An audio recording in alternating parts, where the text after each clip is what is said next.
Welcome back, and I am now seriously concerned that this class may last longer than the Vietnam War. A reminder, which I forgot to say at the front of the class, week 8 is the exam. This is week 6, I believe, so it's coming up soon. Check the discussion list and the web page. I will send out an email within the next 48 hours with a list of study questions on it. The categories we'll cover are the early period in Vietnamese history, nationalism and resistance from, like the 1st century BC up to the French period. Another area will be the French period, Vietnamese resistance and so forth. Ho Chi Minh, nationalism and communism will be one. Origins of the U.S. commitment to Vietnam, why and how the U.S. got involved after World War II up to 1960. Probably something on Kennedy in Vietnam, probably something on this stuff, on the Americanization of the war. Read Masters of War, we will cover that within the next week or so. And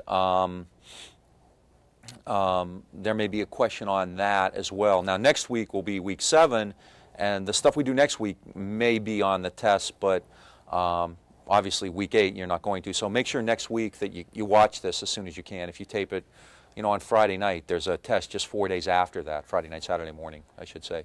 So next week's class, make sure you get to it, as soon as you can if you're watching it at home. We'll send you, as I said, via email to those of you on the list, and if you're not, please do that. I'll post the questions on that. I'll put them on the web page. Just go to the Vietnam page, and I'll create a new link for review questions. We'll have probably 7 or 8 practice questions on that, all based on stuff we've done in here and based on the readings. The better answers will integrate the stuff we've done here in class and stuff you've read from the reader, from Dwiker, from Marilyn Young's book, perhaps from my book specifically, depending on how far we get. So make sure you do all the readings and you integrate readings and class stuff together. If you're watching this and you're not on the web, you can't see the web page, or you don't have, you're not on the email, but you need a study sheet, give me a call. I guess 743-3093, and we'll figure something out. But by all means, do get a hold of the test. The exam, for those of you at home, will occur here on campus that Wednesday, week 8, 7 o'clock at night. And I still have to get a room, which I will notify you of via all those sources, email and web page. All right, and if you want to come and take it here during class time, you're more than welcome to if you're doing it at home.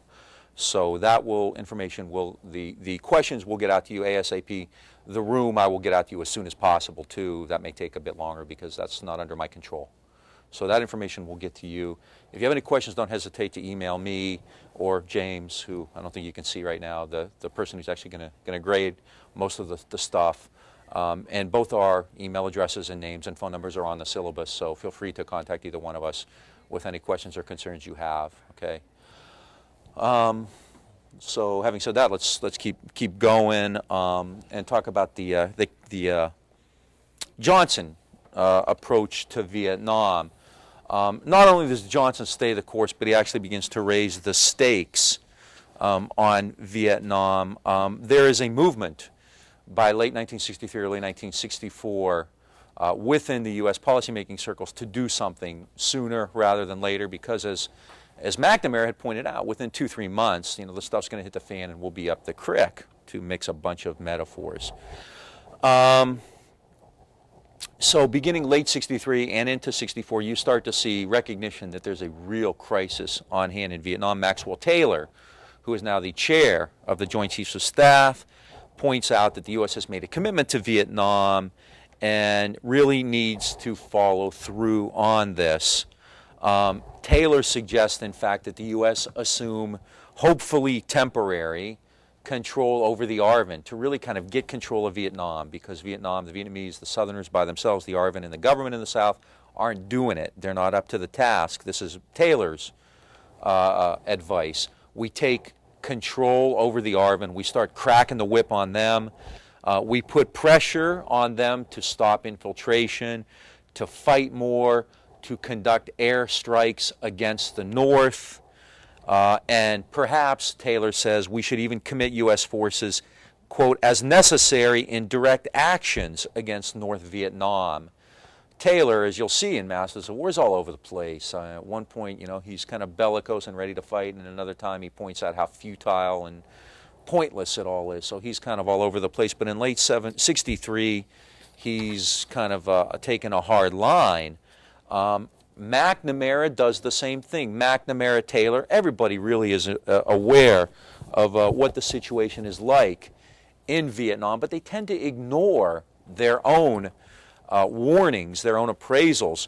McNamara, after he returns in December, issues a report. That report essentially becomes National Security Action Memoranda 288. So NESAM 288 is basically McNamara's doing, and it's kind of a combination of what he saw in Vietnam and what Taylor and the Joint Chiefs of Staff suggested. Not quite as much in NSAM 288. McNamara recommends against military action against North Vietnam. He thinks that would be provocative and probably not terribly useful, but otherwise accepts a fairly hardline interpretation that the U.S. really has to crack down on South Vietnam and take a more direct role, or the war will be lost sooner rather than later. And this also kind of, in NSAM 288, you also see old Cold War rhetoric, the domino theory. Unless the U.S. can preserve South Vietnam, NSAM 288 says almost all of Southeast Asia will fall under communist domination. So basically they're reinvoking the domino theory. Walt Rostow says the United States has to draw the line in the dust at the borders of South Vietnam. It should move additional forces to block infiltration and threaten Ho Chi Minh with American retaliation. So Rostow is suggesting taking the war to the north, and this, as I've said before, this is the debate, you know, as to where the war really is. You know, it strikes me I could get Xerox copies of maps made, so this wouldn't be such an embarrassment. But there are those who will argue that the United States essentially has to take the war to Hanoi, and you're going to have others who continue to say, no, the insurgency is here in the South, and this is what we have to do, right? But in 63, you start to see this movement, Taylor, Rostow, and others saying, well, maybe we should go take the war to the north to force Ho Chi Minh to end the insurgency in the South. This assumes that Ho can be forced to end the insurgency, and also assumes that Ho can tell the insurgency what to do, and the insurgency is going to listen. And I would contend at this point that there's still a fair degree, a large degree of autonomy in the NLF, and they're not going to, if Ho tells them to lay down their arms, they're not going to do it, all right? So these are the American suggestions at the time, and this is essentially what NSAM 288 suggests. On the heels of this, in early 64, McNamara and Taylor take a trip to Vietnam. And the reason I'm talking about these things, which by themselves, you know, are similar to other stuff that's going on, is just to show, you know, kind of how aware the Americans are. I think that's important to understand that this, you know, the terms sometimes used to describe Vietnam are things like a morass or a quagmire or a tragedy and things like that. But in fact, you know, I think it's very important to understand that everybody was pretty clear on what was going on there. There was good information. It wasn't bad information. It wasn't terribly optimistic. It wasn't naive. There was a real sense of the problem there and the depth of it. For example, McNamara and Taylor in March of 64 go to Vietnam and return home and report that conditions, quote, unquestionably have been growing worse. All right? There are 43 or 44, there are 43 provinces in the South. McNamara and Taylor report that the Viet Cong have dominant influence in over half of the southern provinces. Now, for the U.S. to admit this is quite serious. I mean, the VC's numbers are higher. They would suggest influence in well over 50%, perhaps 2/3. The U.S. concedes 50%. All right? They point out, and this is going to be a problem throughout the war, that desertion rates in the ARVN, in the Southern Army, are quite high. Draft evasion was soaring. This is a draftee army, the ARVN. Many of them, I mean, they're farmers. They're younger men. Some have families. They're drafted into a war to fight, as they perceive it, for a regime which may not be in their best interests. They may even be followers of the NLF, or members of their family could be. So it's not at all unusual to see someone in the Arvin lay down arms and head back to his home village to take up farming again, or to be there for the harvest season, or to visit a family, a wife, a child, or whatever. Draft evasion was a constant problem throughout the entire war. It was real easy for young Vietnamese men to evade the draft. You don't have a computerized selective service system. This is not an advanced technological society. So, you don't carry around like we, everybody knows where we are, through ATM records and internet records and phone records. I mean, they could piece together your life, very easily. You can't do that in Vietnam, so evading the draft isn't terribly difficult to do, since there's no centralized authority or anything like that. So desertion rates and draft evasion has soared while, this is McNamara and Taylor reporting, the enemy is recruiting energetically and effectively. Between the middle of 1963 and early 1964, the NLF essentially wipes out the Strategic Hamlets program. It's basically dead on arrival by 64. It was created in late 62, and it was a dismal failure. Meanwhile, the political chaos, the fallout from the coup, continues.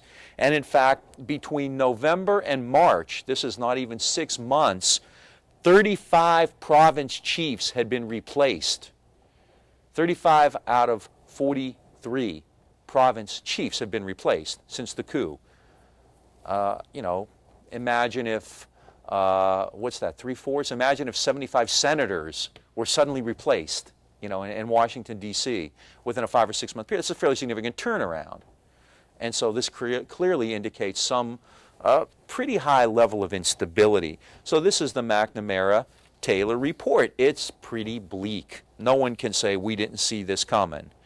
And in fact, LBJ himself recognizes how bad things are. He's discussing the war with William Fulbright, J. William Fulbright, who I'll mention shortly. I'll show a photo of Fulbright. Fulbright is the chair of the Senate Committee on Foreign Relations, one of the most influential, powerful senators in the United States. Fulbright, you've probably all heard of Fulbright fellowships. Those come from the Fulbright family, the Fulbright Foundation. In fact, Kennedy had considered naming Fulbright Secretary of State in 1961 when he became president, decided not to. Fulbright's a very powerful senator.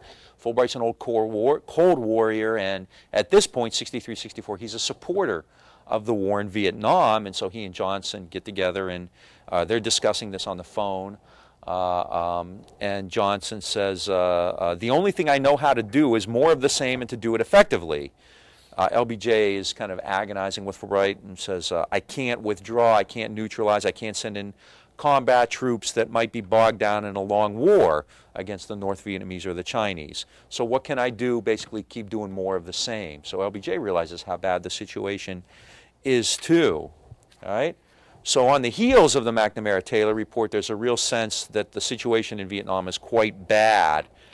Making matters worse, the U.S. military doesn't have a very optimistic view of things either. Military caution, military dissent, military resistance, whatever you want to call it, is a constant throughout the war. And you see this in 1964 too. Before these major fateful decisions for intervention are made, the military is not really on board to any significant degree. General Douglas MacArthur, 1964. He's on his deathbed. He will die later that year. And LBJ, Westmoreland, William Westmoreland, who's the commander in Vietnam, name mentioned shortly, goes to visit MacArthur right after he's named the new commander in Vietnam. And LBJ visits MacArthur shortly before he dies. I believe he was in his townhouse apartment in New York, or possibly even in a clinic in the hospital there. But to both Westmoreland and Johnson, MacArthur, famous military man, warns about Vietnam. He tells Westmoreland, don't overlook the possibility that in order to defeat the guerrilla, you may have to resort to a scorched earth policy. People's war, scorched earth, that doesn't make sense. There's a kind of a somewhat poignant or anecdote, and who knows if this is true or not, because LBJ obviously had a propensity to to embellish stories, but he apparently met with MacArthur shortly before MacArthur died, and on his way out, MacArthur calls him back and in a very weak voice grabs his hand and says, "Remember Lyndon, no ground troops in Asia," or something to that effect. And among military people, this was not uncommon, and it wouldn't surprise me actually if MacArthur did say that, having understood what the Philippine War was like in World War II, guerrilla war and insurgent warfare. So uniformed officials then, military people, are not optimistic. They recognize that this type of strategy that first Paul Harkins and then William Westmoreland developed, conventional firepower, isn't working. And in fact, there's a changeover too in the American military command at this point. Paul Harkins was scheduled to retire in mid-1964, and so the U.S. has to find a replacement for him, and they come up with William Westmoreland. And this is interesting. The choice of Westmoreland really says a lot about the way Washington viewed the war.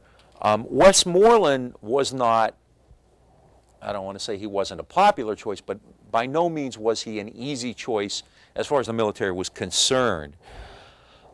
Many military people wanted a different kind of officer brought in. Westmoreland was a traditional officer, a veteran of the 101st Airborne, and a lot of military folk and other people, including some on the White House staff, wanted somebody who was trained in counterinsurgency in Vietnam. Specifically, there was a man named General William Yarborough, who was the head of Special Forces at Fort Bragg, and there were people who were pressing for Yarborough to be named as Harkin's replacement to really give a sense that counterinsurgency, anti-guerrilla warfare, pacification would be very important. Instead, Johnson chooses Westmoreland. William Yarborough, after Westmoreland is appointed, Yarborough, the guy who people like, I believe, Roger Hillsman and Mike Forrestal from the White House staff wanted appointed, including many military wanted appointed as a replacement. Yarborough writes to Westmoreland, "I cannot emphasize too greatly that the entire conflict in Southeast Asia is 80% in the realm of ideas and only 20% in the field of physical conflict." This is Yarborough's take on the war. This is a political, ideological war, a war of values, a war of culture, a war of ideas. Only 20% is in the field of physical conflict. We can win, we have better firepower, we can kill them off, but it won't really matter. That's only 20% of the battle. All right? Yarborough continues, so long as the NLF continues to believe in the virtue of its cause, quote, "there will be no peace." So long as their morale remains high, we can't stop them. Repeated terrorist acts even would not cause military defeat. But a war can be lost mentally and morally through these means. The U.S. has to be careful not to resort to this type of scorched earth policy that MacArthur warned about. This is Yarborough. Yarborough says this is a danger to be guarded against at all costs. And you see this time and again. It's interesting, one thing I came across when I was doing some research on this is there was a group in the JCS called the Joint Wargames Agency, and they established war games. They would create teams with high-ranking officials on it, and they would put together a scenario like Vietnam, and they would figure out how it turned out. And these war games are really fascinating because every time they got together, the conclusions were terribly bleak, and these included big-timers. I mean, Maxwell Taylor participated, Earl Wheeler, who was the Army Chief of Staff and later Chairman of the Joint Chiefs of Staff, Curtis LeMay, Air Force Chief of Staff Bruce Palmer, one of Westmoreland's deputies, John McCone from the CIA, McGeorge and William Bundy, Michael Forrestal, George Ball from the State Department, Chester Cooper from the State Department, people like that. Truly the cream of the crop, the people who are making decisions. This is not a theoretical thing. These are actual policymakers. And whenever they get together for these war games, it's incredible what they find out. I mean, in a war game in April of '64, the basic conclusion from the participants, White House and military, was that Hanoi does not control the VC. This is the American military and civilian establishment saying that. They're conceding. This is not a puppet of Hanoi. The Viet Cong are essentially on their own. They believe that the North's influence is mainly psychological and disciplinary, not material. Right? They're emotive, they're kind of Kiem Dao indoctrination, but other than that, they're not giving orders and they're not supplying them to any great degree. They said there's little evidence, even if we bomb the North, to suggest that they will capitulate. On the other hand, a small expenditure of iron bombs involves the potential commitment of major U.S. forces representing millions of dollars if the North doesn't fold. So if we try to do something and it doesn't work, then we're in deeper and deeper and deeper. And on it goes like that. All right? So they understand that politically the NLF is popular. These people in this war game, Maxwell Taylor and the Bundys and so forth, say Johnson can expect obvious difficulties engaging the extent of communist involvement in, quote, honest revolutionary movements against despotic regimes. So what they're saying is LBJ is going to have a hard time trying to say that this is communist subversion when, in fact, this will be sold and bought in large measure as an honest revolutionary movement, the NLF, against a despotic regime, the RVN. And reports out of Vietnam are just as bleak. Viet Cong activity in mid-1964 was at high intensity, especially in the area around Saigon and in the Central Highlands, which is the area known as Two Corps. The Central Highlands is this area here. All right. So in this area, in Saigon, Ho Chi Minh City, in this map, was always a VC stronghold. The Viet Cong was using anti-aircraft fire effectively to shoot down American planes. It was a great story there. No one, I don't want to say no one, but I've never seen terribly reliable statistics on just how many American planes, how much money was lost in the air war. I mean, they talk a great deal about unleashing the Air Force, but in fact, the Viet Cong had a very capable anti-aircraft arsenal and used it quite effectively, both in the RVN and over northern Vietnam. Reports coming out of Vietnam from the military suggest that the insurgents, the NLF, was conducting sabotage, harassment, assassinations of local officials, small-scale combat, and so forth. What's the point of all this? By continuing to successfully fight a guerrilla war, that indicates that at the most fundamental level, the village level, the Americans and the ARVN are not capable of providing security. Because in local, small-level engagements, the VC maintained the initiative. Right? By early June of 1964, the Viet Cong actually conduct fewer operations but increase the size of the attacks, and they begin to use their main force units in larger engagements. So in '64, the VC feel confident enough now not only to do guerrilla-type ambushes and attacks and mortars and assassinations, but now to actually engage the ARVN.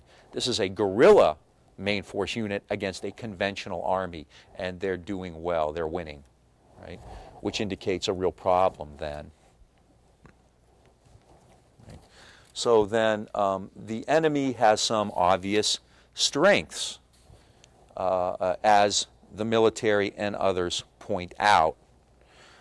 At the same time, the ally, the RVN, has some real problems, and this is nothing new. After the coup, from the period after the coup, as I said, there was incredible chaos, and this continues. So the ally has, the enemy is strong, the ally is ailing. And here's a couple examples. I have a couple photos there which kind of indicate, and I'll mention this in a minute. This is Nguyen Khan right here, and he's facing a group, as you can tell, a very sizable group of student protesters. And almost immediately after Nguyen Khan, who's put in power on January 30th, remember this is a Pentagon coup, Nguyen Khan immediately faces popular protests and demonstrations, especially from university students and from Buddhists. That situation hasn't been settled. And throughout the spring and summer of 1964, the Buddhists are in the streets. And this is a photo of Buddhists. You can see the bonzes with their robes on being tear-gassed by government forces. All right? So throughout 1964, then, you have popular demonstrations continuing at a high pitch. And the United States has to recognize this. McNamara, in fact, at a mid-May '64 meeting, says not only is the Viet Cong's influence rising, the new Con government, Nguyen Con, this is the government the U.S. put in. This is bought and sold for, bought and paid for by the U.S. The Con government, this is McNamara, quote, is fragmented and a religious crisis with the Buddhists is brewing. So this makes military action even more difficult. Never, ever lose sight in Vietnam of the correlation, the convergence of military and political factors. How can you fight a war a people's war, a counterinsurgent war, when the government you're there, the country you've created and are there to protect, doesn't have popular backing and in fact is under attack from its own people. All right? Again, let's take a look at these photos. I mean, they're symbolic, right? Is this the front? Is this the VC? No, these are university students, the sons and daughters of the elite, mostly the sons of the elite, facing down Win Con. These are Buddhists. Buddhists aren't communists and socialists, and in fact, they're going to have a lot of problems with the communists. All right? They're the ones who are in the streets protesting. So how can the United States save a government or a country that has its own people attacking it?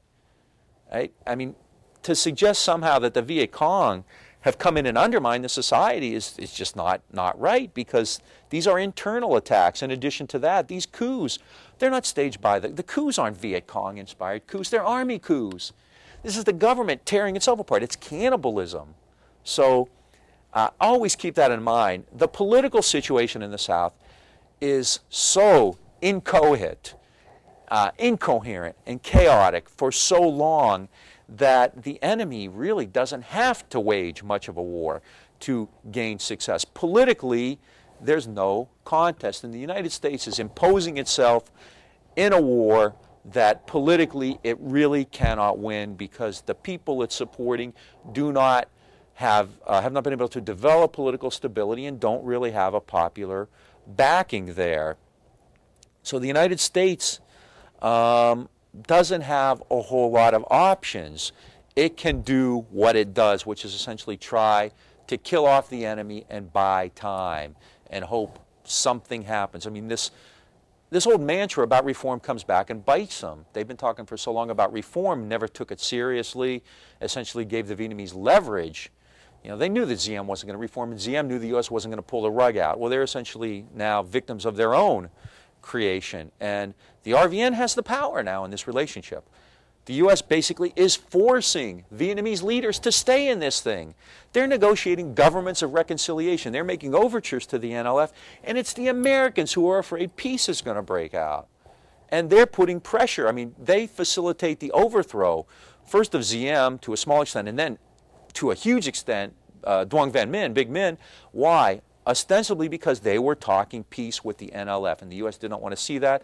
American credibility could not tolerate a neutralized Vietnam, because a neutral Vietnam almost inevitably and probably soon becomes Ho Chi Minh's communist Vietnam. All right? So then the Americans really can't do much. Maxwell Taylor says if we attack North Vietnam, that will provoke a strong reaction by the Viet Cong in the South. Taylor understands these are different things. They're not the same. Right? And the communists can increase their activities in the South to any level commensurate with the Americans' initiative. So the communists can match us. Right? Maxwell Taylor concludes one of his, it's Lyndon Johnson concludes one of his briefings on Vietnam by saying, even with increased American aid, the prospects in South Vietnam are not bright. Right? This is fairly bleak and telling. In Vietnam, the situation, as Johnson says, is tenuous. No, Westmoreland says, tenuous but not hopeless. This is the best he can come up with. It's not hopeless. The Buddhists and the Catholics within the ARVN are fighting, so you have essentially a civil war within the Southern military, often based on religious differences, because how is one in the Diem regime more likely promoted? By being Catholic.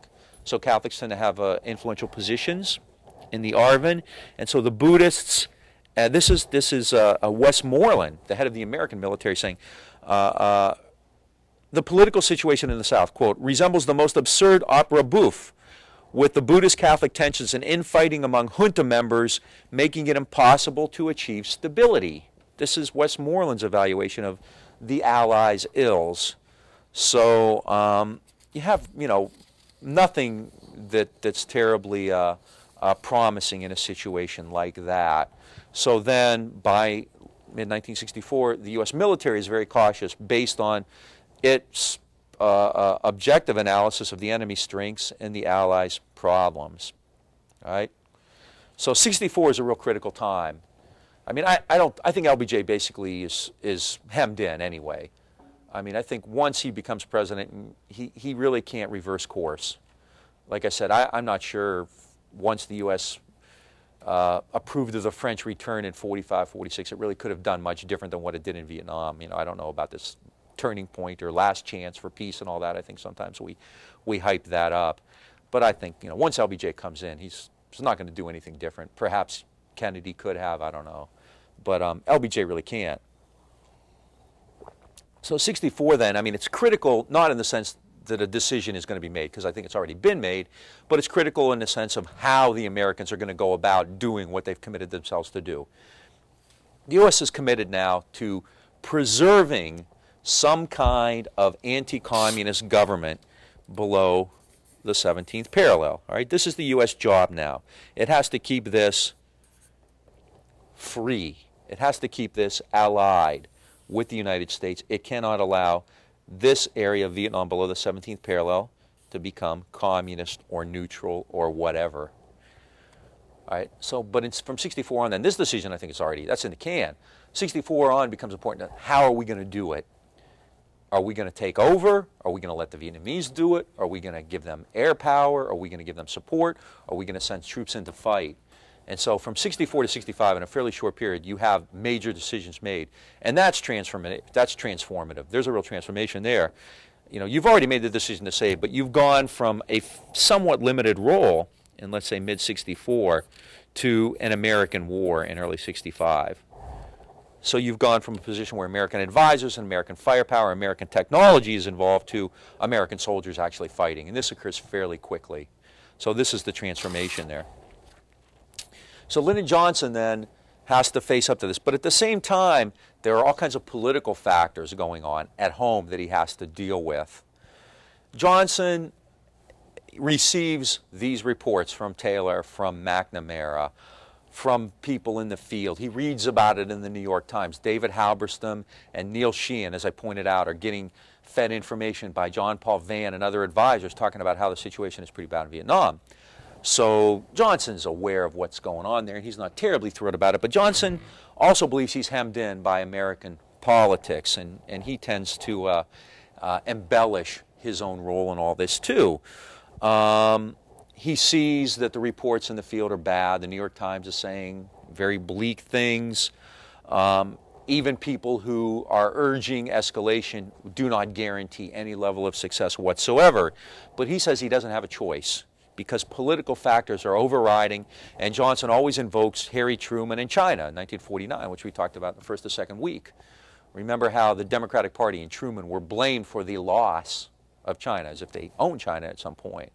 So it was the Democrats are weak. They were riddled by communists, and Joe McCarthy goes after him, and Nixon goes after him, and so on. And LBJ and the Democrats were always running scared at that point, which is, of course, a great irony because the Democrats have never been afraid to fight. They've been an interventionist party throughout the entire 20th century. They were never soft on communism. The classic Cold Warriors of the day were people like Dean Acheson and John Kennedy and Adlai Stevenson and Hubert Humphrey and Scoop Jackson, who are all Democrats. I mean, this was never a party that was soft on communism. Truman instituted loyalty oaths. The Kennedys supported McCarthy. In fact, when McCarthy was finally brought down, it was Republican Senator Margaret Chase Smith who nailed him on the Senate floor with a very powerful and impassioned speech. The Democrats were never soft on communism. The Democrats were always followers of fashion, the prevailing fashion, and you know, went along with red baiting just as much as anybody else did. But Johnson nonetheless is afraid of this. He says, in fact, if the United States loses in Vietnam, quote, if the United States loses in Vietnam and lets Ho Chi Minh run through the streets of Saigon, Johnson says, the United States will be rewarding aggression just as the West had done with Hitler in the 1930s. Ho suddenly becomes Hitler, a guy, you know, Hitler who controls the most powerful country in Central Europe, which is the most crucial area in the world, is compared to, you know, this small 5'2" leader who controls an area that's vastly underdeveloped and of no strategic significance at all. So all of a sudden, Ho Chi Minh is elevated to this level, and they would constantly compare him to Hitler. And it was foolish because the world didn't buy it. I mean, people in the United States didn't really buy it for the most part. And, you know, internationally, just people weren't making that, you know, connection. This is not Hitler. All right, and so LBJ, you know, but he's doing this to kind of say, look, I'm hemmed in. If I let Ho win, I'll be no better than Neville Chamberlain. You know, they'll mock me like they mock Chamberlain. Instead of carrying umbrellas, they'll wear Stetsons or something like that. Then he goes on, a communist victory in Vietnam, quote, will cause an endless national debate, a mean and destructive debate that will shatter my presidency, kill my administration, and damage our democracy. I think the order there is funny. You know, it'll kill my presidency, shatter my, and it'll hurt our democracy too, by the way. My favorite part, though, is just as Mao's victory in China had undermined Truman, Johnson is afraid that a loss in Vietnam would do the same thing to him. In fact, LBJ says, Harry Truman's problems in China, quote, are chicken shit compared to what would happen to me if we lost Vietnam. So the loss of China, which is the most populous country in the world and the key to Asia, is analogous now to defeat in Vietnam. Okay? Truman's problems are chicken shit compared to what will happen to me if we lose Vietnam. Right? And, you know, this is part of his worldview. You know, I can't do it. This will be a mean, destructive debate. The country will erupt. It'll be worse than McCarthyism. Right? So, that does sound like something somebody from Texas would say. Oh, LBJ is as you know, probably better than me, if any of you are native Texans. Very, very colorful. Very colorful. I guess this is a good segue, right? Johnson, well, in a sense, it's useful. This isn't just for shock value. Johnson kind of personalizes things. And it's very hard. I mean, you know, he's the president of this incredible superpower. I mean, you know, never has there been a country with the military and material resources that the U.S. has in the 1960s. After World War II, the U.S. controlled 50% of the world's trade, and in the early 60s, it still controls 25% of the world's trade. The U.S. has about 6% of the population and uses about a third of the resources. Militarily, it has a stockpile of nuclear weapons and a vast military arsenal. Johnson is the leader of this country, and he has an ego to match it, so he personalizes it. He doesn't understand how this ragtag band of peasants who are fighting with guns stolen from the United States, who don't have an Air Force, can match up to the U.S., and especially how this little short guy who, you know, this ascetic, funny beard, can match up to the United States, right? And so he personalizes it quite deeply, and in fact, as we'll see, you know, it can become quite colorful, you know, seeing this as part of his manliness and as part of his own stature as an American, as a Texan, probably too. All right, so Johnson then is afraid of being attacked as being weak on communism. At the same time, in 1964, Johnson has to face the issue of re-election, and this also will come into play. So on one hand, LBJ says, I can't lose in Vietnam because they'll kill me, just like they got a hold of Truman. All right. It'll be even worse. But at the same time, he's running for president, and LBJ is the peace candidate. 1964, the economy's going swell. Liberalism is riding high. At home, we'll talk about this in the coming weeks, LBJ is trying to develop a great society. Martin Luther King has successfully pressured the country, attacked its moral integrity. In Birmingham, in Selma, and places like that, to help push through legislation on civil rights and voting rights laws. So this is a great time for the Americans, and LBJ doesn't want to ruin all that with a war. So he's running for re-election, for election in his own right in 1964, and he's going to run as the peace candidate and kind of invert these photos. He's running against the Republican named Barry Goldwater, who at the time was the darling of the right wing of the Republican Party, in many ways the founder of today's hard-right Republican Party, the intellectual, if you want to use that term, heir to people like Ronald Reagan, and today's far right. I mean, people like Pat Buchanan and Gary Bauer and Alan Keyes see Goldwater as something of a patron saint. Of course, if any of you followed Goldwater in his later years, he actually married a woman who was, I don't know if there's anything to do with it, but apparently she had a lot of influence on him. She was younger than him and very progressive, and he became quite outspoken in things in favor of things like abortion rights and gay rights and anti-militarism. So the Republicans kind of distanced themselves and said, oh, poor Barry, he has Alzheimer's and stuff like that. But in 1964, you know, Goldwater was very hardline conservative. I'll mention that again. So LBJ is running against Goldwater, and LBJ is going to be the peace candidate. And in fact, when it comes to Vietnam, the differences between the two candidates are clear cut. Goldwater basically wants to take the war to Vietnam and, you know, blow them off the map, blow them back to the Stone Age. That's kind of the caricature of it. But Goldwater's quite strident. You know, in Vietnam, he will use American military force to end this thing and get it over with as soon as he can. Johnson runs as the peace candidate and basically says, you can't trust Goldwater. He's a nut. I'm not going to send American boys to Vietnam to fight in a war that Asian boys ought to be fighting in.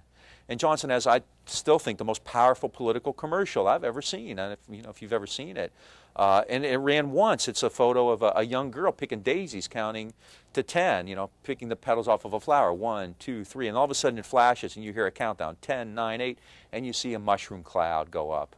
And LBJ's voiceover says, you know, the decision is now. We can either live together in peace or we can all die. You know, and it's just incredibly powerful. And so they paint Goldwater as a nut, as an extremist. Goldwater, the conservative, Goldwater's motto was, "In your heart, you know he's right," and Johnson turned it, in your gut, you know, in your guts, you know he's nuts. You know, he's this, you know, and this is Johnson's pitch. If you elect this guy, he's going to be at war in Vietnam. He's going to do this and that, and he's a madman. You can't trust him. So Johnson runs as the peace candidate in Vietnam. All right, in 1964. So on one hand, he's afraid of being red-baited if he loses Vietnam, but publicly he understands that there's no real overriding. And this is where, you know, on some level you understand why LBJ thinks this way, but it's harder to have sympathy for him when he plays both sides, which is why sometimes you read articles about some of the tapes that come out. LBJ expresses misgivings in a conversation with X, Y, or Z on these new tapes that are constantly being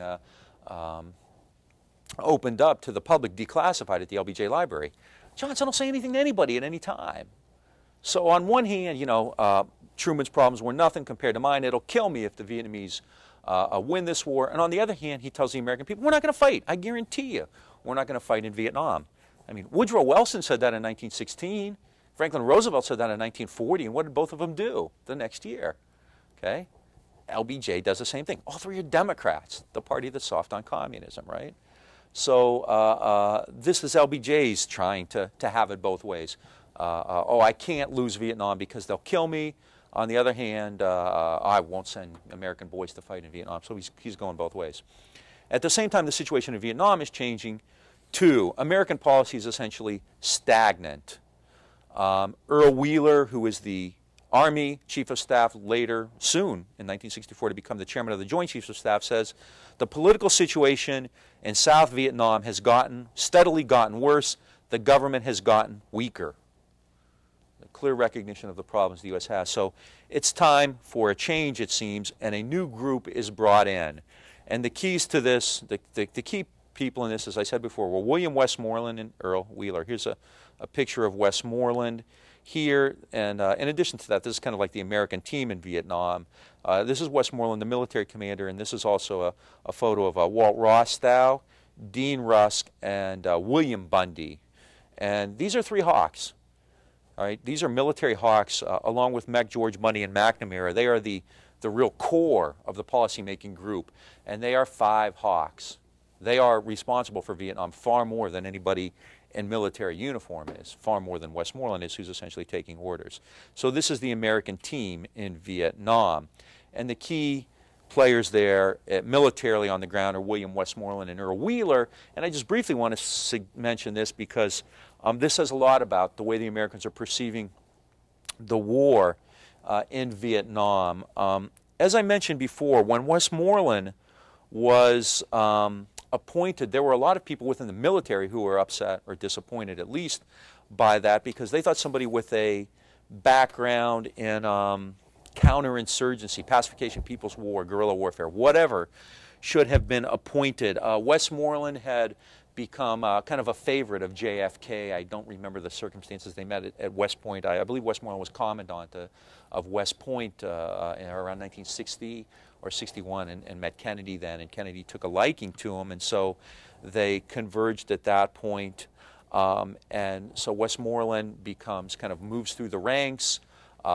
Westmoreland, as I said, was in the 101st Airborne, but really was more of a bureaucrat or a manager than an old military hand. He had gone to, for a short time, I think he may have actually gotten an MBA at the Harvard School of Management. One of the founders of the Harvard School of Management was Robert Strange McNamara. So again, there's that connection. Westmoreland does not have any background really at all to speak of in counterinsurgency warfare. He is conventionally trained based on the Army concept. A lot of the military people are upset and quite angry. The level of anger and disappointment, you know, you can't gauge, but clearly there are movements against Westmoreland when he's nominated. Westmoreland's nickname was the Inevitable General because people kind of thought, you know, he was very slick politically. He had very little, if any, background in counterinsurgency. He was very image conscious. People used to joke that he always found a way to get in front of the mic or in front of the photographer. And he was very aloof. He was not the Joint Chiefs of Staff choice to command MACV in Vietnam. I suspect if the military had been allowed to vote on it, somebody like Yarborough from Fort Bragg, a specialist in counterinsurgency, remember, who said 80% of it is in the realm of ideas and only 20% of it is military, probably would have been chosen. I think the military probably would have preferred Yarborough or somebody like Yarborough or somebody with Yarborough's background. Westmoreland had, however, a great deal of respect among civilian leaders. Far more popular and influential with the civilian leadership than with the military, and that's what counts because that's who appoints you. In fact, the Army, Earl Wheeler, who was the Chief of Staff and then Chairman of the Joint Chiefs of Staff, and Harold K. Johnson, who succeeded Wheeler, both, quote, swallowed hard when Westmoreland was appointed. They didn't want him either. This is their own branch, but they accepted it because, well, it's LBJ. What are you going to do? You can't tell them no, right? At the same time that Westmoreland goes to Vietnam as commander, Earl Wheeler becomes the chairman of the Joint Chiefs of Staff. Wheeler had virtually no military combat experience. In 1968, after the Tet Offensive, Wheeler goes to Saigon, gets off the plane at, I guess it would have been Tan Son Nhut, and the VC Mortar, well, the chairman of the Joint Chiefs of Staff was there. People laugh. This is the first time Earl Wheeler has ever seen a shot fired in anger. Right? This is from military people. He was very slick politically. He was a manager, a bureaucrat, a political general, and really did not have any background to speak of in combat or anything like that. One military writer, Marine Colonel William Corson, who wrote a scathing indictment of the war in Vietnam, called Wheeler the Army's highest-ranking sycophant. This is how some people in the military think of him. And they said Wheeler gets promoted simply because, you know, essentially he kisses butt. He agrees with all his superiors and, you know, takes those interests and puts those interests ahead of those of his own service. Wheeler, however, had developed a strong relationship with McNamara. And McNamara sensed that Wheeler would be willing to serve as a broker between the military and the Pentagon rather than as an advocate for the military. Again, he's a manager, not a fighter, and this is what McNamara wants. He believes that he can have harmony with the military because of Wheeler. And, of course, the military hates McNamara and will hate him even more. A lot of officers don't like Wheeler, don't like Westmoreland. It's not a popular team among the military establishment then in Vietnam. Okay, so this is the situation then in '64. Johnson is kind of having it both ways. The situation on the ground in Vietnam is not good. It's deteriorating. And the group that the Americans have put together to fight in Vietnam is not terribly popular. You know, you can kind of see where this is headed. This is not a terribly sanguine view. It's not terribly promising. This then is the prelude to some of the greater more important incidents that will eventually lead to American involvement in the war. The first and best known of which, of course, is the Gulf of Tonkin. Let me see if, okay, yeah, I messed up. Some of these links I'll fix, but some of them aren't working right now because it's a long story, but I basically put documents in the wrong way. So if they don't work, it's a document. All right. This all comes to a head in August of 1964 in the Gulf of Tonkin. Now, LBJ is running for office as the peace candidate. At the same time, you know, he's not going to let the communists win, but he doesn't want to get involved in a war. The United States has been taking actions which are, no other word to use, provocative. In December of 1963, LBJ had LBJ had authorized something called Op Plan 34A, which included something called DeSoto patrols. Op Plan stands for Operations Plan. 34A is just a number attached to it. Okay. Op Plan 34A involved the United States patrolling the waters of the DRVN, especially here in the Gulf of Tonkin, and conducting kind of sabotage and surveillance activities there. The U.S. would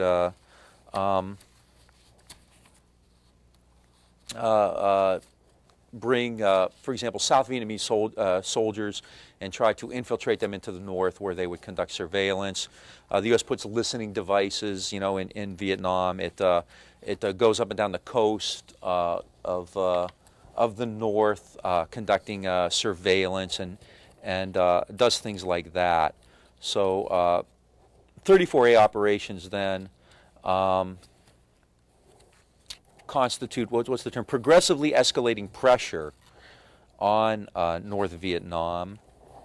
And as you can see, I'm looking, oh, there we go. They are an attempt to conduct what the U.S. calls punitive and attritional operations. So these are covert operations. Okay, basically these are attempts at surveillance and sabotage, covert as opposed to overt operations. Covert operations is a term that's actually was quite popular, like in the 1980s. All right, so they're covert. Operations Plan 34. Part of Operations Plan 34 were DeSoto patrols, American vessels patrolling the coast of Vietnam and the Gulf of Tonkin. What happens next is the subject of huge controversy and a lot of paperwork. People have written reams of stuff about what happens in the Gulf of Tonkin in August of 1964. The most recent book on it, which is, for now, the final word, is written by a guy named Ed Moise, M-O-I-S-E. I think it's called Tonkin Gulf and the Escalation of the Vietnam War. And this is an incredibly intricate, detailed blow by blow. I mean, it's like covers 3 days and 400 pages, so you get, you know, a little bit, you know, it's very detailed. And what do we know? Well, there's two ways of looking at this. One is LBJ's way, and the other is what happened. In August of 1964, there were 2 American ships patrolling in the Gulf of Tonkin. One was called the Maddox, M-A-D-D-O-X, and the other was called the Turner Joy. So they're the USS Maddox and C. Turner Joy. C. Turner Joy was an admiral who helped negotiate the end of the Korean War. I don't know Maddox. I don't know where that name comes from. And these articles, these links are down, so I'll have to go in and fix those. So you have this is a photo of the Maddox, which is a destroyer which is designed to carry out electronic surveillance along the coastline in the Gulf of Tonkin, which is what it's doing throughout 1964.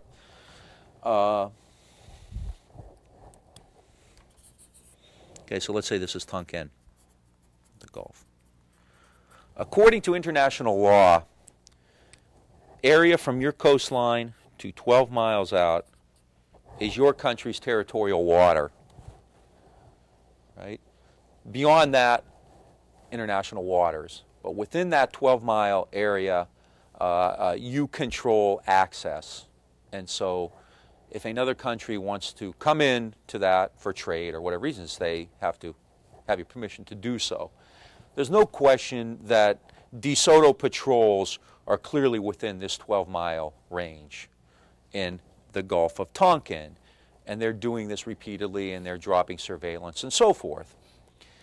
In August of 1964, August 2nd and August 4th, I believe to be precise, something happens or something doesn't happen. You have to be a little bit cryptic here.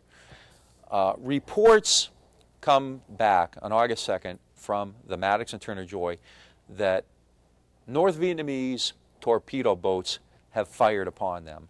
They see something on radar. They assume that the enemy's torpedo boats have attacked, and they got to do something. They have been attacked by the North. This is the story. Now, LBJ initially kind of laughs it off. LBJ says those damn stupid soldiers were probably shooting at flying fish or something like that. He said, you know, for all I knew, the Navy was shooting whales out there. Okay? They're real dubious about what's going on here. All right? These 34A attacks, 34A operations, Johnson claims that the Maddox and Turner Joy are just on routine patrol. But in fact, these DeSoto patrols are clearly violating the 12-mile territorial limit, and they're you know, conducting sabotage and espionage against the North. There's a campaign of increasing pressure on the North that's been going on. As I said, 34A operations, O-Plan 34A was authorized in December of '63. So by August then, this has been going on for 8 months. All right, and finally, something happens. So on August 2nd, the Maddox claims that it was attacked. On August 4th, the Pentagon claims that there's another attack in the Gulf of Tonkin. All right? Now, Johnson remains skeptical. They're shooting at whales, at flying fish, or whatnot. That night, August 4th, LBJ goes on TV, and he gives a message. You know, this is, and he gives the same message to Congress. It different words, but essentially the same message the next day. Last night, this is his message to Congress, August 5th. On August 4th, the day of the alleged second attack, he had spoken on TV that night. Last night, I announced to the American people that the North Vietnamese regime had conducted further deliberate attacks against U.S. naval vessels operating in international waters, and I had therefore directed air action against gunboats and supporting facilities used in these hostile operations. The air action has now been carried out with substantial damage to the boats and facilities. 2 U.S. aircraft were lost in the action, the first American POWs, which I'll mention in a minute. He goes on, so forth. Our policy in Southeast Asia has been consistent and unchanged since 1954. I summarized it recently with 4 simple propositions. 1, America keeps her word. Here as elsewhere, we must and shall honor our commitments. What's that? America keeps her word. What's that concept? Credibility. I mean, this is number 1, right? This is the basis of our policy in Southeast Asia. Number 2, the issue of the future of Southeast Asia as a whole. A threat to any nation is a threat to all of us, the domino theory. Number 3, our purpose is peace. We have no military, political, or territorial ambitions in the area. 4, this is not just a simple jungle war, but a struggle for freedom on every front of human activity. Our military assistance and economic assistance to South Vietnam and Laos has the purpose of helping these countries repel aggression and strengthen their independence. Okay, in recent months, the action of the North Vietnamese have become steadily more threatening. This is while he's conducting Plan 34A sabotage, and he's claiming that the North Vietnamese has become steadily more threatening. This is as the number of American soldiers in country has gone up. All right? So Johnson goes on TV and announces that the United States has been the victim of an unprovoked attack from the North, from these torpedo boats in the Gulf of Tonkin. He authorizes immediate response. Politically, on August 7th, Johnson has William Fulbright shepherd through Congress a resolution giving him the authority to take action to retaliate for these North Vietnamese attacks. All right, this is a picture of Fulbright and Johnson. And they would become enemies very soon, but in 1964, Fulbright's still a team player, and he, as the Senate Committee on Foreign Relations chairman, takes responsibility for the debate over what will become known as the Gulf of Tonkin Resolution. The Gulf of Tonkin Resolution is very short, and the first paragraph is really what's important. It says, resolved by the House and Senate, the that the Congress approves and supports the determination of the President as Commander-in-Chief to, these are the 4 key words, take all necessary measures to repel any armed attack against the forces of the United States and to prevent further aggression. Congress approves and supports the right of the President to take all necessary measures to repel any armed attack against the forces of the U.S. and to prevent further aggression. Number 2, the U.S. regards as vital to the national interest in the world peace, security in Southeast Asia, so on and so forth. But that first part is very important here. Johnson has the authority now to take all necessary measures to repel an armed attack and to prevent further aggression. What can he do now? What kind of authority, what kind of power has Congress given him? Yeah. Johnson would later say the Gulf of Tonkin resolution was like grandma's nightshirt. It covered everything. This is basically a blank check. Later on, there will be those who say Johnson never had the authority to go to war. The U.S. never declared war. But in fact, I mean, this is a fairly broad authorization. Take all necessary measures to, quote, prevent further aggression. That means you can take preemptive actions to prevent something from happening in the future. All right? Now, in about about 2-3 years down the road, Congress revisits the Gulf of Tonkin. And in fact, after Tet, repeals the Gulf of Tonkin resolution. And it's kind of funny because a lot of these congressmen can say, oh, we didn't know. Fulbright shepherded this thing through, in fact. Fulbright had supported it and had been a big advocate of it. It was virtually carte blanche. But even more than that, the vote in the House of Representatives in favor of the Gulf of Tonkin resolution was 416-0. In the Senate, the vote in favor of the resolution was 88-2. The 2 people who voted against it were actually Democrats. One of them is this guy here, Senator Wayne Morse from Oregon. The other was a senator from Alaska named Ernest Gruening, or Graining, G-R-U-E-N-I-N-G, Ernest Gruening. All right? Morse and Gruening voted against it. The debate lasted not even 1 day. The debate took place on 1 day. In fact, Morse, who opposed the resolution and opposed action in Vietnam, had wanted to testify against the resolution Matthew Ridgway, James Gavin, David Shoup, and J. Lawton Collins. He wanted these ex-generals to come to Congress and testify against the Gulf of Tonkin resolution.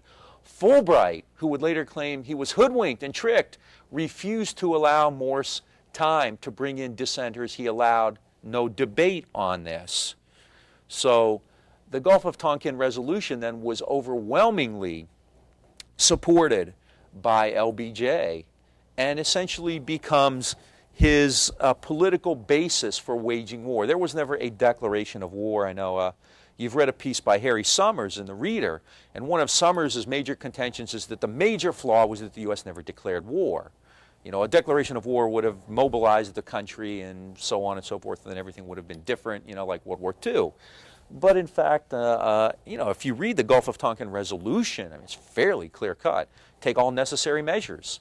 Congress has authorized the President to essentially do whatever he feels is necessary to prevent further aggression in Vietnam. I mean, it's not a declaration. It does not say we send the U.S. into war against. But clearly, there's no question he has broad political authorization to do whatever he feels is necessary to prevent aggression in Vietnam, whatever that means. Johnson, his immediate response is to begin air attacks above the 17th parallel, which there had been discussion of that prior to that time. Johnson and the military had been discussing air power against Hanoi. Basically, let's go to the root. Let's attack Hanoi. It's like in the 1980s, Al Haig, in order to get rid of the Sandinistas. You want to get rid of the government in Nicaragua. Haig wanted to attack Cuba. Well, sure, Cuba and Nicaragua, they're only a couple thousand miles apart. And this is essentially, I think, the same logic here. To end the war in the South, we need to attack Hanoi, which is, several hundred miles away.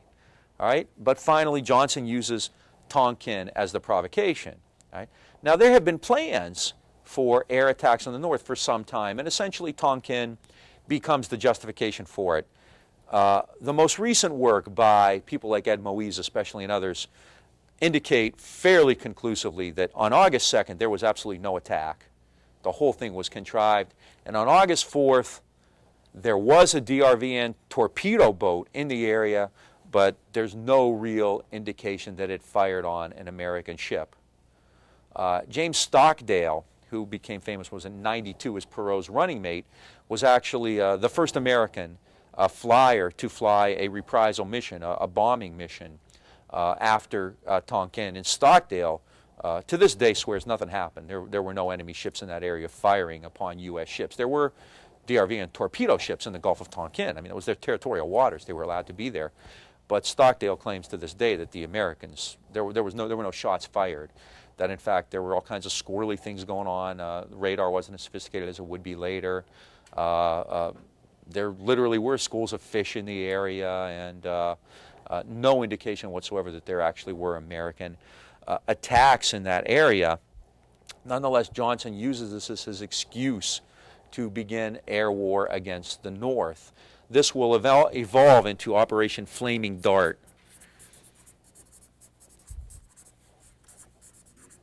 And this will be 64 to early 65. And this is the first American air assault against Vietnam.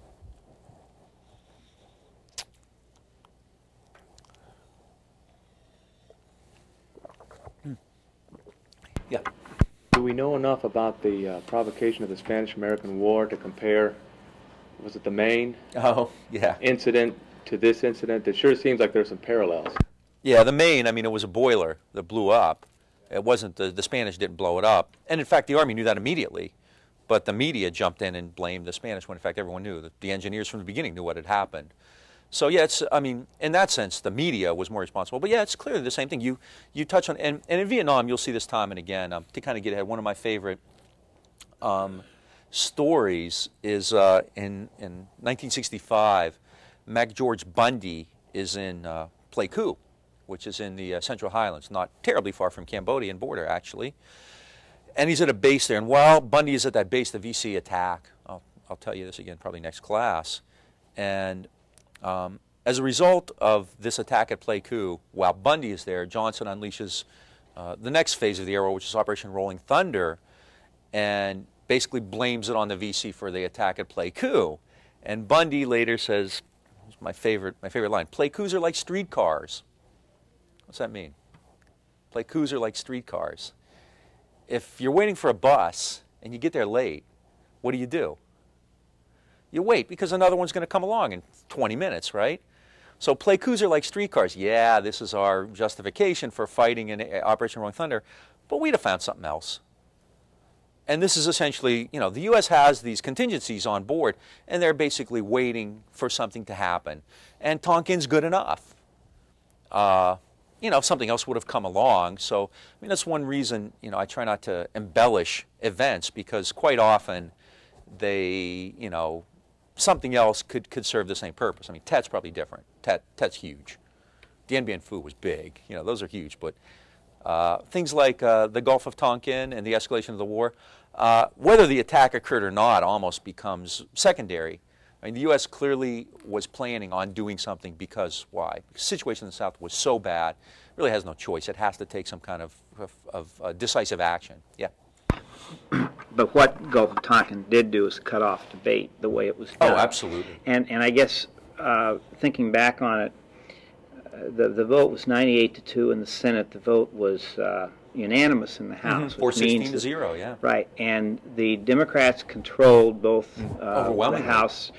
I don't remember exactly who the Speaker of the House was. McCormick, maybe, or Rayburn was dead, I guess, so it would have been McCormick. Yeah, it was somebody that was fairly powerful. But over really what was a 3-day period, it passed. So it means it didn't have any discussion, let alone debate. Was not.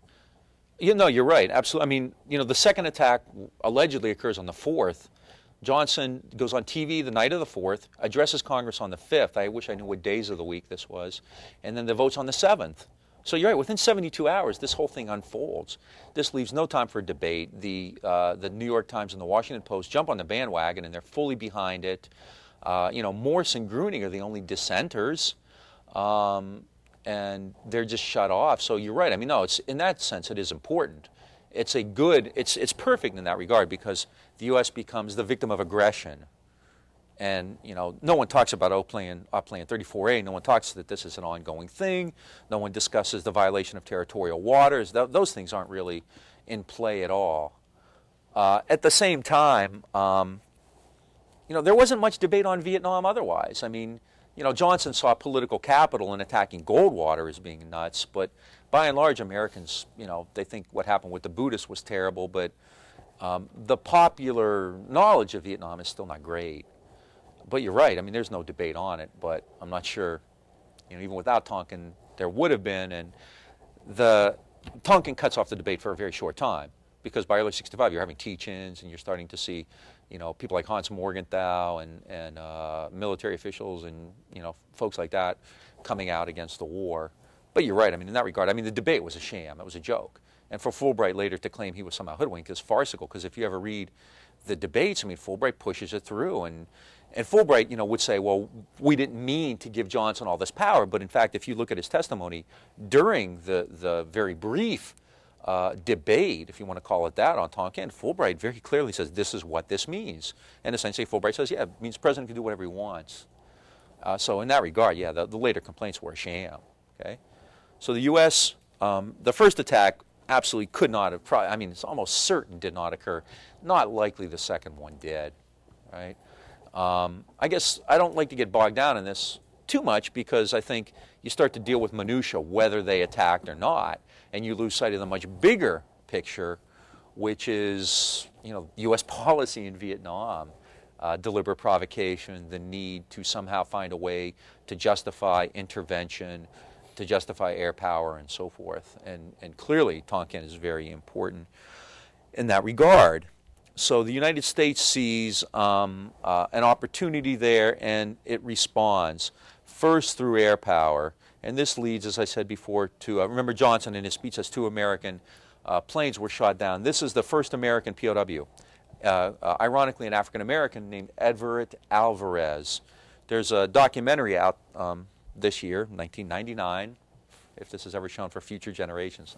Say hello to you in the future. Talking across time. This is kind of a quantum mechanics live, right? There's a documentary out in '99 called Return with Honor, which is about American POWs in Vietnam. And Alvarez is featured prominently. He's interviewed today talking about his experiences and whatnot. First American POW taken in Vietnam. The second was James Stockdale. So there are 2 POWs that result from the reprisals of Tonkin, Stockdale and Everett Alvarez, and they're both POWs for nearly over 8 years in Vietnam. Okay, so there's a price to pay as well. So the military response is to first conduct air raids against the North. Right. At the same time, the U.S. begins to take over the war more fully, but with doubts, with continued caution. The Tonkin Gulf affair sets into motion the American takeover of the war in Vietnam. In August of 1964, LBJ says, some say we should withdraw from South Vietnam, that we have lost almost 200 lives there in the last 4 years, and we should come home. But the United States cannot and must not and will not turn aside and allow the freedom of a brave people to be handed over to communist tyranny. Very high-sounding principles based on democracy and liberty and freedom. Privately, Johnson says, now I got Host Pecker in my pocket. I'm going to go up Host Pecker 1 inch at a time. All right? He's personalizing it. This is what I wanted all along. Now I can bomb him. I can bomb that little guy back to the Stone Age. This is the way LBJ thinks. So, and he's very personal about this. I got Host Pecker in my pocket. This is what I've been waiting for all this time. And now he has it. So the U.S. begins to take over the war. The U.S. the vote in Congress on the resolution, which is almost unanimous, and the air war convinces people that the U.S. mean business. All right? But there's a downside to that as well. One CIA report says a lot of the ARVN officers believe now, based on the Gulf of Tonkin resolution and Flaming Dart, that the U.S. is fully committed to fighting in Vietnam, and that means more of the burden of the war will pass on to the Americans. The ARVN says, woohoo, the Americans are coming in, they've made a stand, they've drawn a line in the sand here, they're going to take over. Right? So the CIA speculates that the ARVN will do less now because Johnson has made such a strong statement in favor of action. And even ranking officials like Maxwell Taylor and William Westmoreland are reluctant to take over more of the war. And they're afraid that Tonkin and the air war, the U.S. air war then, will lead then to greater American involvement and eventually an American takeover, and they don't want that. So Westmoreland, even, who is known as a hawk, is very concerned that the response to the Gulf of Tonkin may have been too much. The U.S. may have gone too far, that American attacks against the North, the air war, could prompt the Chinese to increase aid to the Vietnamese or even intervene, that it would increase infiltration into the South to counter the American personnel there, and that the Viet Cong would take more action. Westmoreland even is afraid that the VC will continue attacking American bases and suggests that Marines come in to protect the bases. Right? The Joint Chiefs of Staff, figuring they're already in, asked Johnson to approve a list of 94 targets for air war. But what's the overriding concern here? Is it communism and the communist insurgency in the South? It's still credibility. The Joint Chiefs of Staff say, and this is important for the future, any air campaign will not necessarily provide decisive end results, but if we don't attack them through the air, the enemy will think it is, quote, a lack of resolve. Again, credibility comes into play. So the U.S. takes over the war, though it has doubts about the effectiveness of doing so because, as always, American credibility is on the line, and this is what LBJ faces in the first year as president as he approaches Vietnam. To be continued.